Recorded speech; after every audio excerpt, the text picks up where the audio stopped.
कक्षा 9 विज्ञान पाठ 9 बल तथा गति का नियम के क्वेश्चन आंसर्स। प्रथम प्रश्न है, कोई वस्तु शून्य बाह्य असंतुलित बल अनुभव करती है। क्या किसी भी वस्तु के लिए अशून्य वेग से गति करना संभव है? यदि हाँ, तो वस्तु के वेग के परिमाण व दिशा पर लगने वाली शर्तों का उल्लेख करें। यदि नहीं, तो कारण स्पष्ट करें। इसका आंसर होगा हाँ, यह संभव है कि कोई वस्तु अशून्य वेग से गति कर सकती है जब उस पर बाह्य असंतुलित बल लगता है। असंतुलित बल मतलब उस पर कोई परिणामी बल है वो लगता है। वस्तु के वेग के परिमाण व दिशा में कोई परिवर्तन नहीं होगा, अर्थात वस्तु है वो एक समान वेग से जिस दिशा में चल रही है उसी दिशा में चलती रहेगी। यही गति का प्रथम नियम है। गति के प्रथम के नियम के अनुसार यदि कोई वस्तु या पिंड अपनी विराम अवस्था में या एक समान रेखीय गति की अवस्था में तब तक रहता है जब तक उस पर कोई बाहरी बल उस पर नहीं लगाया जाता है। अर्थात अगर कोई वस्तु स्थिर है तो स्थिर रहेगी, अगर कोई वस्तु गतिशील है तो उसी अवस्था में रहेगी। यही गति का प्रथम नियम है। नेक्स्ट प्रश्न, जब किसी छड़ी से एक दरी या कारपेट को पीटा जाता है तो धूल के कण बाहर आ जाते हैं, स्पष्ट करें। तो इसका आंसर है, जब किसी दरी या कारपेट को छड़ी से पीटा जाता है तो दरी अपने स्थान से हट जाती है, पर उसमें विद्यमान धूल के कण जड़त्व के कारण अपनी स्थिति बनाए रखना चाहते हैं, जिस कारण वे बाहर आ जाते हैं। नेक्स्ट है, बस की छत पर रखे सामान को रस्सी से क्यों बांधा जाता है? तो इसका आंसर है, चलते समय बस है वो अचानक अनेक स्थानों पर दिशा बदलती है या तेजी से रुकती है, जिससे क्या होता है, जो छत पर रखा सामान है वो जड़त्व मतलब स्थिर होने के कारण नीचे गिर जाता है या छत पर ही इधर उधर बिखर जाता है। इसलिए सामान को रस्सी से बांधना आवश्यक होता है। नेक्स्ट प्रश्न है, किसी बल्लेबाज द्वारा क्रिकेट की गेंद को मारने पर गेंद जमीन पर लुढ़कती है। कुछ देर चलने के पश्चात गेंद है वो रुक जाती है। गेंद रुकने के लिए धीमी होती है क्योंकि बल्लेबाज ने गेंद को पर्याप्त प्रयास से हिट नहीं किया है। वेग गेंद पर लगाए गए बल के समानुपाती है। गेंद पर गति की दिशा के विपरीत एक बल कार्य कर रहा है, या गेंद पर कोई असंतुलित बल कार्यरत नहीं है, अतः गेंद है वो विराम अवस्था में आने के लिए प्रयासरत है। तो सही विकल्प का हमें चयन करना है। तो इसका आंसर होगा सी, गेंद पर गति की दिशा के विपरीत है वो एक बल कार्य कर रहा है, इसलिए गेंद है वो कुछ दूर चलने के पश्चात रुक जाती है और धीमी हो जाती है। नेक्स्ट प्रश्न है, एक ट्रक है वो विराम अवस्था से किसी पहाड़ी से नीचे की ओर नियत त्वरण से लुढ़कना शुरू करता है। यह क्या होता है कि 20 सेकंड में 400 मीटर की दूरी तय करता है। इसका त्वरण ज्ञात करना है। अगर इसका द्रव्यमान 7 टन है तो उस पर लगने वाले बल की भी गणना करनी है। तो हमें क्या दिया गया है यहाँ पर, प्रारंभिक वेग है वो 0 मीटर प्रति सेकंड है। ट्रक है वो प्रारंभ में स्थिर है। ट्रक है वो विराम अवस्था से शुरुआत होती है, तो इसलिए प्रारंभिक वेग क्या होगा, 0। तय की गई दूरी कितनी है, 400 मीटर की दूरी जो है वो तय करता है। लिया गया समय है वो दिया गया है 20 सेकंड। हम जानते हैं कि गति के द्वितीय समीकरण के अनुसार S = ut + ½ at²। तो हमें दूरी है वो दी गई है 400 मीटर, प्रारंभिक वेग 0 है तो ut = 0 हो जाएगा, और त्वरण हमें ज्ञात करना है। टाइम हमें दिया गया 20 सेकंड, तो इसके मान हम इस समीकरण में रख देंगे। तो हमें त्वरण प्राप्त होगा 2 मीटर प्रति सेकंड²। अब हम बल है उसका मान ज्ञात करेंगे, तो बल बराबर क्या होता है, द्रव्यमान इंटू त्वरण। तो हमें द्रव्यमान कितना दिया गया है, 60 टन। 60 टन बराबर 7000 किलो, और त्वरण क्या है, हमें जो भी प्राप्त हुआ था 2 मीटर प्रति सेकंड²। तो इसका आंसर क्या हो जाएगा, 14000 न्यूटन जो बल है। नेक्स्ट है, 1 kg द्रव्यमान के एक पत्थर को 20 मीटर प्रति सेकंड के वेग से झील की जमी हुई सतह पर फेंका जाता है। पत्थर है वो 50 मीटर दूरी तय करने के बाद रुक जाता है। तो पत्थर और बर्फ के बीच लगने वाले घर्षण बल की गणना करनी है। तो इसका आंसर क्या होगा, हमें शुरू में क्या है, पत्थर का जो प्रारंभिक वेग है वो दिया हुआ है 20 मीटर प्रति सेकंड, अंतिम वेग क्या दिया गया है 0। तो पत्थर द्वारा तय की गई दूरी है वो हमें दी हुई है 50 मीटर। तो गति के तृतीय समीकरण के अनुसार v square minus u square equal to 2as, यहाँ पर v है वो अंतिम वेग है, u है वो प्रारंभिक वेग है, a है वो त्वरण है, s है वो तय की गई दूरी है। तो अब हम इनके मान है वो इस समीकरण में रख देंगे। तो हमें क्या प्राप्त होगा, त्वरण बराबर -4 मीटर प्रति सेकंड स्क्वायर। तो घर्षण बल है वो क्या हो जाएगा, मास इंटू एक्सलरेशन, मतलब द्रव्यमान इंटू त्वरण बराबर -4 न्यूटन, ये घर्षण बल का मान होगा। नेक्स्ट प्रश्न है, एक 8000 किलोग्राम द्रव्यमान का रेल इंजन प्रति 2000 किलो द्रव्यमान वाले 5 डिब्बों को सीधी पटरी पर खींचता है। यदि इंजन 40,000 न्यूटन का बल आरोपित करता है तथा यदि पटरी 5000 न्यूटन का घर्षण बल लगाती है तो ज्ञात करें नेट त्वरण बल और रेल का त्वरण। सबसे पहले हम ज्ञात करेंगे नेट त्वरण बल। इंजन द्वारा आरोपित किया गया बल कितना है, 40,000 न्यूटन, और पटरी द्वारा लगाया गया घर्षण बल कितना है, 5000 न्यूटन। तो नेट त्वरण बल क्या होगा, इंजन द्वारा आरोपित किया गया बल माइनस पटरी द्वारा लगाया गया घर्षण बल बराबर क्या होगा, 40,000 माइनस 5000 इक्वल टू 35,000 न्यूटन हमारा नेट त्वरण बल आ जाएगा। सेकंड पार्ट क्या है, रेल का त्वरण ज्ञात करना। तो डिब्बों पर नेट त्वरण बल है जो अभी हमने ज्ञात किया था वो है 35,000 न्यूटन। डिब्बों का द्रव्यमान, तो डिब्बों का द्रव्यमान ज्ञात करने के लिए हमें क्या दिया गया है, एक डिब्बे का द्रव्यमान दिया गया है और डिब्बों की संख्या है वो दी गई है। तो एक डिब्बे का द्रव्यमान कितना है, 2000 किलोग्राम। एक डिब्बे का द्रव्यमान कितना है, 2000 किलोग्राम, और डिब्बे कितने हैं, 5। तो इनको मल्टीप्लाई कर देंगे तो हमें कुल द्रव्यमान प्राप्त हो जाएगा। कुल द्रव्यमान कितना हुआ, 10,000 किलो। न्यूटन की गति के द्वितीय नियम अनुसार बल बराबर द्रव्यमान इंटू त्वरण। त्वरण बराबर क्या होगा, बल बटा द्रव्यमान। तो इक्वल टू क्या हो जाएगा, 35,000 अपॉन 10,000 बराबर 3.5 मीटर प्रति सेकंड स्क्वायर। ये क्या होगा, त्वरण का मान हो जाएगा। इस प्रकार रेल तथा डिब्बों का त्वरण 3.5 मीटर प्रति सेकंड स्क्वायर हो जाएगा। अगला प्रश्न, एक गाड़ी का द्रव्यमान 1500 किलोग्राम है। यदि गाड़ी को 1.7 मीटर प्रति सेकंड स्क्वायर के ऋणात्मक त्वरण अवमंदन के साथ विराम अवस्था में लाना है तो गाड़ी तथा सड़क के बीच लगने वाला बल कितना होगा। हमें क्या दिया गया, यहाँ पर गाड़ी का द्रव्यमान है वो कितना है, 1500 किलोग्राम। अंतिम वेग है वो है 0, क्योंकि अंत में गाड़ी है वो रुक जाती है। गाड़ी का त्वरण क्या है, -1.7 मीटर प्रति सेकंड स्क्वायर, यह हमें दिया हुआ है। इस प्रकार न्यूटन के गति के द्वितीय नियम अनुसार बल बराबर द्रव्यमान इंटू त्वरण। तो हमें द्रव्यमान कितना दिया गया है, 1500, और त्वरण कितना दिया गया है, -1.7।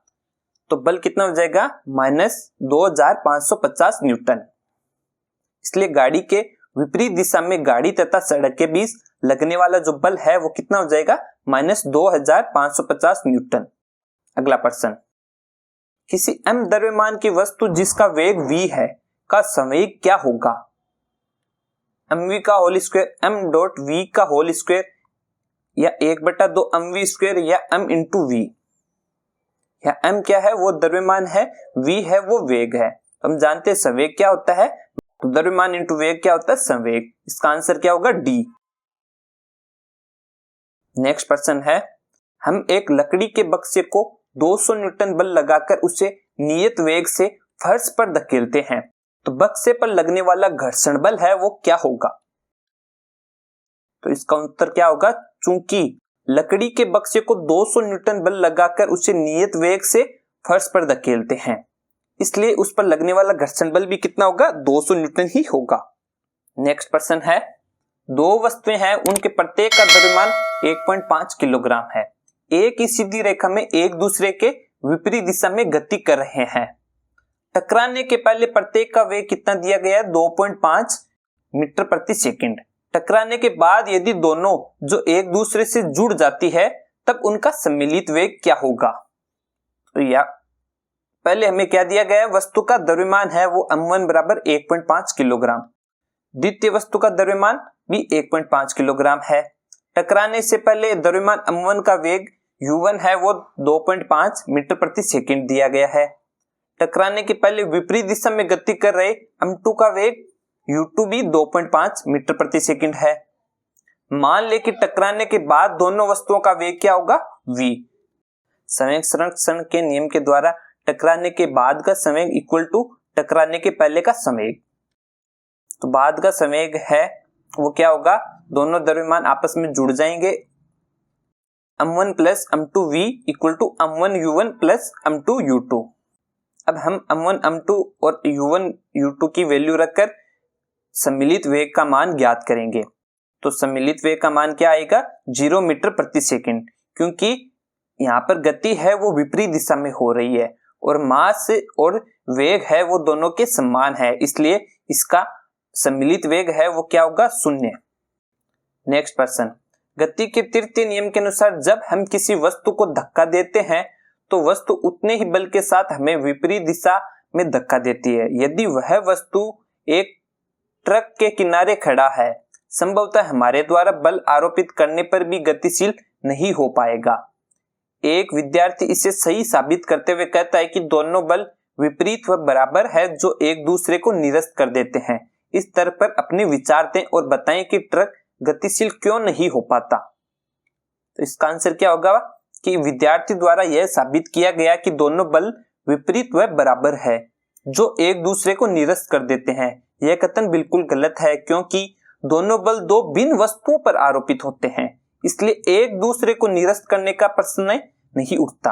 वास्तव में क्या होता है कि ट्रक का द्रव्यमान है वो अधिक होने के कारण इसका जड़त्व बहुत अधिक होता है तथा हमारे द्वारा आरोपित बल का मान कम होने के कारण यह सड़क तथा पहिए के बीच घर्षण बल को खत्म कर पाने में असमर्थ होता है। अतः ट्रक को गतिशील करने के लिए अधिक असंतुलित बल की आवश्यकता होती है।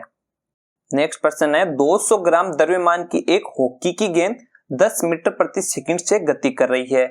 यह एक हॉकी स्टिक से इस प्रकार टकराती है कि 5 मीटर प्रति सेकंड के वेग से अपने प्रारंभिक मार्ग पर वापस लौटती है।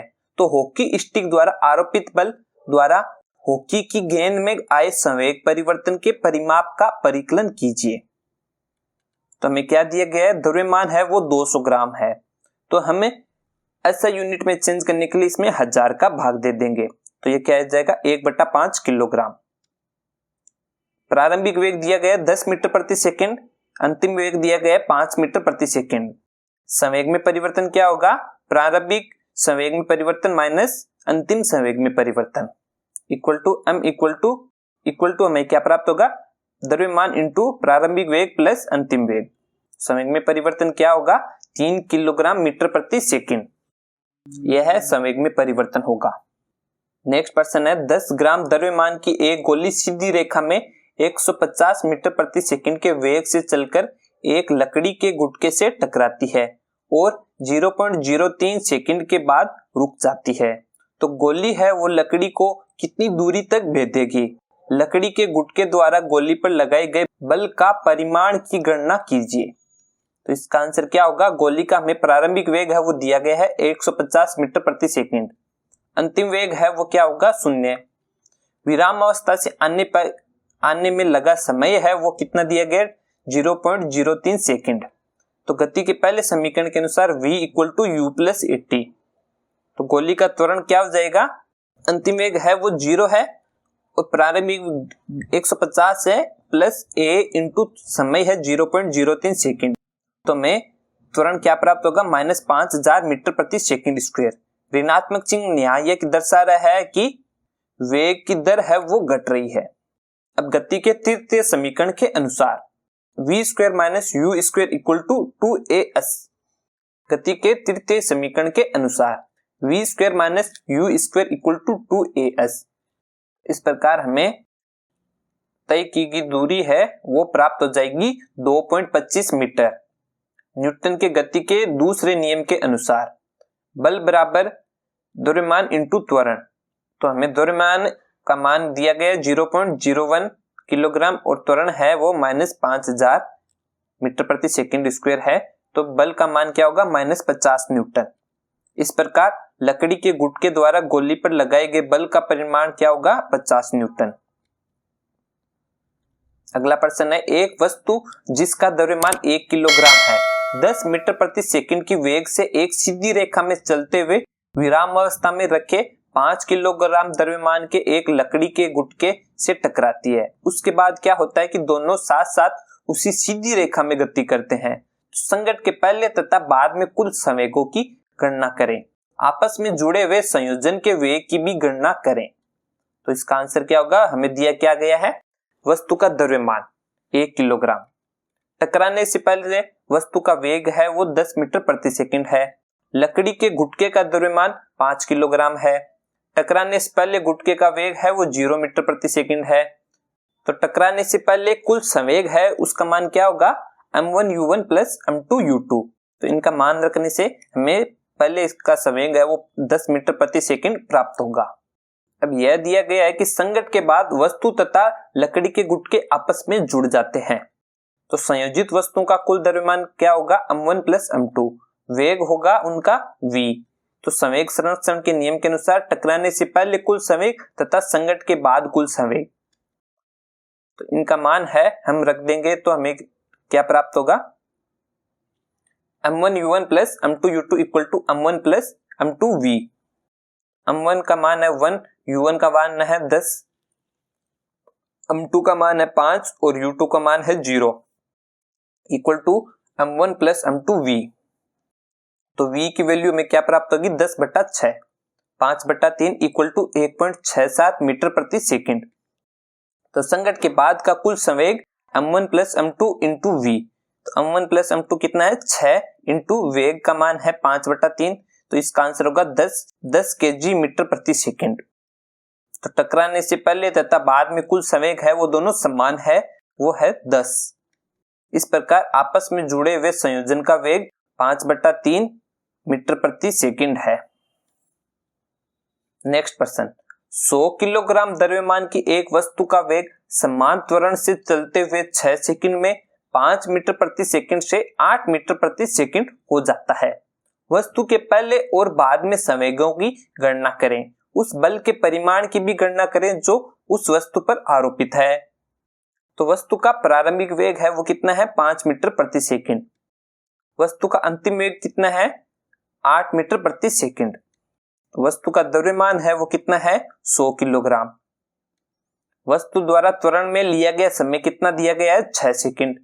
तो प्रारंभिक समय कितना होगा द्रव्यमान इंटू वेग बराबर 100 इंटू 5 बराबर 500 किलोग्राम मीटर प्रति सेकंड। अंतिम वेग कितना होगा द्रव्यमान इंटू वेग है वो बराबर 100 इंटू 8, 800 किलोग्राम मीटर प्रति सेकंड। तो वस्तु पर आरोपित बल क्या होगा अंतिम संवेग माइनस प्रारंभिक संवेग अपॉन समय, क्योंकि हम जानते हैं संवेग में परिवर्तन की दर किसके बराबर होती है आरोपित बल के बराबर होती है।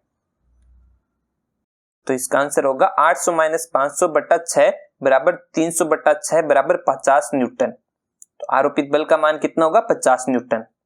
नेक्स्ट है, अख्तर, किरण और राहुल किसी राजमार्ग पर बहुत तीव्र गति से चलती हुई कार में सवार है कि अचानक क्या होता है उड़ता हुआ कीड़ा है वो गाड़ी के सामने के शीशे से आ टकराया और वह शीशे से चिपक गया।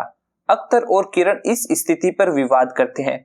किरण का मानना है कि कीड़े के संवेग परिवर्तन का परिणाम कार के संवेग परिवर्तन के परिमाण की अपेक्षा बहुत अधिक है, क्योंकि कीड़े के वेग में परिवर्तन का मान कार के वेग में परिवर्तन के मान से बहुत अधिक है।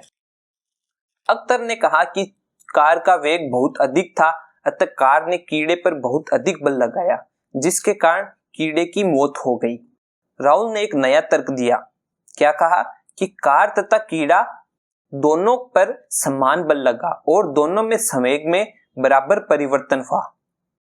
इन विचारों पर अपनी प्रतिक्रिया दें।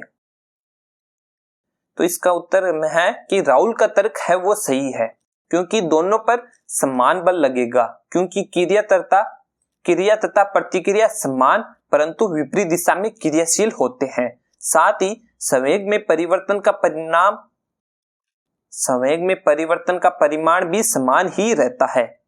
प्रारंभिक संवेग बराबर अंतिम संवेग। तो संवेग के नियम अनुसार, संवेग संरक्षण के नियम के अनुसार स्पष्ट है कि दोनों वस्तुओं पर समान बल आरोपित होगा तथा संवेग में परिवर्तन भी समान होगा। तो कीड़े का द्रव्यमान अत्यधिक कम होने के कारण उसके वेग में बहुत अधिक परिवर्तन होता है, जिससे वह शीशे से चिपक जाता है। नेक्स्ट प्रश्न है, एक 10 किलोग्राम द्रव्यमान की घंटी 80 सेंटीमीटर ऊंचाई से फर्श पर गिरी। इस अवस्था में घंटी द्वारा फर्श का स्थानांतरित संवेग का मान की गणना करें। परिकलन की सरलता हेतु नीचे की ओर दिष्ट त्वरण का मान है वो क्या दिया गया है, 10 मीटर प्रति सेकंड स्क्वायर ले। तो घंटी का द्रव्यमान कितना है, 10 किलोग्राम। घंटी द्वारा तय की गई दूरी कितनी है, 80 सेंटीमीटर बराबर 0.8 मीटर। इसको सेंटीमीटर को हम एसआई पद्धति में चेंज करेंगे तो 0.8 मीटर प्राप्त होगा, क्योंकि 1 मीटर में 100 सेंटीमीटर होते हैं। नीचे की ओर दिष्ट त्वरण है वो हमें दिया गया है 10 मीटर प्रति सेकंड स्क्वायर। घंटी का प्रारंभिक वेग कितना है, 0। अंतिम वेग है वो v है।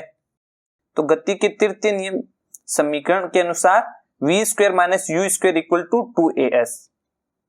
तो प्रारंभिक वेग 0 है, अंतिम वेग हमें ज्ञात करना है और त्वरण और तय की गई दूरी हमें दिया गया है, तो उनकी वैल्यू रखकर हमें अंतिम वेग क्या प्राप्त होगा, 4 मीटर प्रति सेकंड।